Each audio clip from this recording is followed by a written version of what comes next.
In the decades following World War II, Japan experienced one of the most explosive economic booms in human history. Cities expanded, industries multiplied, and international travel surged at an unprecedented rate. Among these rapidly growing urban centers was Osaka, a commercial powerhouse that pulsed with energy, ambition, and relentless activity. But beneath that growth was a quiet, growing crisis.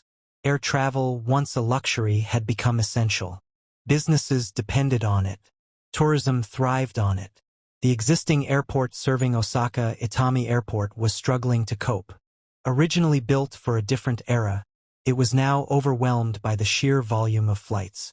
Planes landed and took off in tight schedules, squeezing into limited runway capacity. Delays became routine. Expansion was discussed. But there was a problem. There was nowhere to expand. Osaka, like much of Japan, is geographically constrained. Mountains consume a significant portion of the land, leaving only narrow plains for cities to exist. Every available piece of flat land had already been claimed by homes, factories, roads, and infrastructure. To expand the airport would mean demolishing entire communities, displacing thousands of people, and igniting public outrage. And then there was the noise. Jet engines roared over residential neighborhoods day and night. Families complained. Schools were disrupted. Hospitals struggled with the constant thunder overhead. Lawsuits began piling up. Residents demanded action. Eventually, strict curfews were imposed, limiting flight operations during nighttime hours, further reducing the airport's capacity. Japan was facing a dilemma that seemed impossible to solve.